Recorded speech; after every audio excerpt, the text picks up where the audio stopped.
All right, let's dive in. Today, we're going on a little trip, a journey, right to the edge of everything we think we know, to explore the biggest unanswered questions out there. And it all starts with one simple but really powerful idea. Now this right here, this is the core concept for our whole exploration today. It's this idea that real progress isn't about having all the answers. It's about getting better and better at asking the right questions. So that's the big question, isn't it? We're going to try to chart the map of our own ignorance. And we're going to start with the mystery that's literally closest to home, ourselves. Our first stop is arguably the most complex object in the entire known universe. Yep, I'm talking about that 3-pound chunk of matter sitting between your ears that is somehow, right now, making sense of these words. This is the absolute core of the puzzle. We can see neurons firing in the brain, right? We can measure the electrical activity. But how does all that physical stuff create the internal feeling of seeing the color red or hearing a sad song? That jump from the physical brain to the subjective experience, that's the hard problem.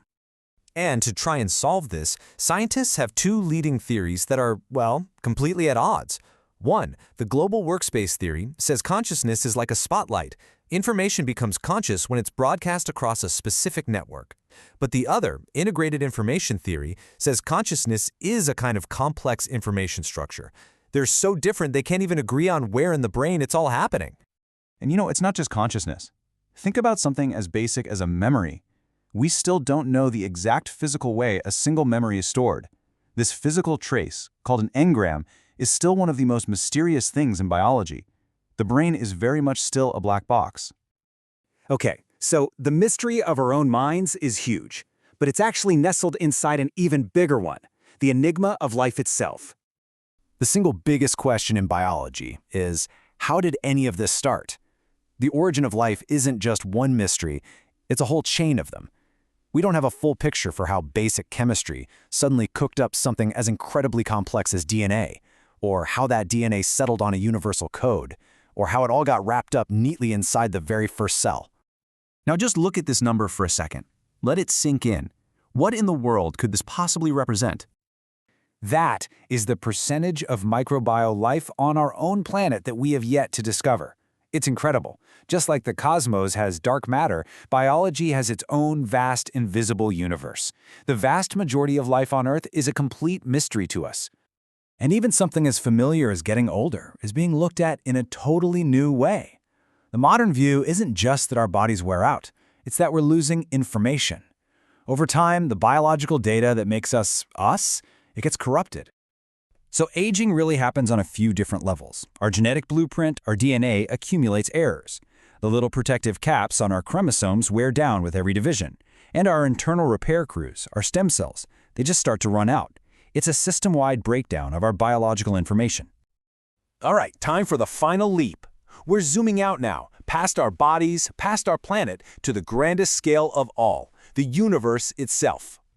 So get ready for one of the most humbling discoveries in human history.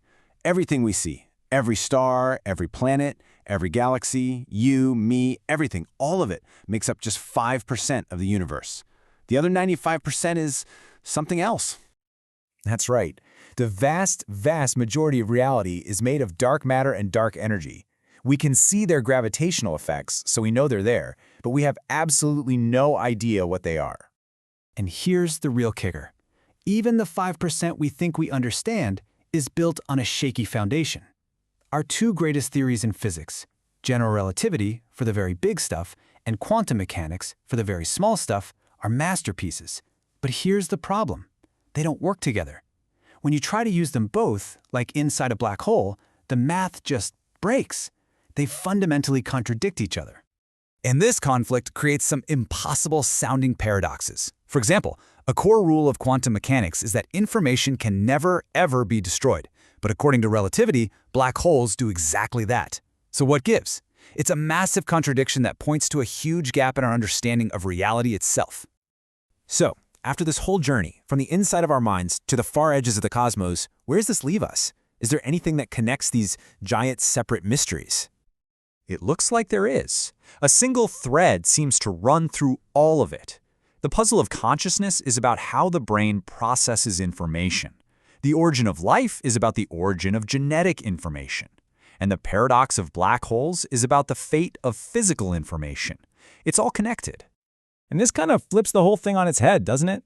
These huge gaps in our knowledge, they aren't a sign of failure. They are the engine of discovery. Actually, admitting what we don't know, that's what makes it possible to learn something new.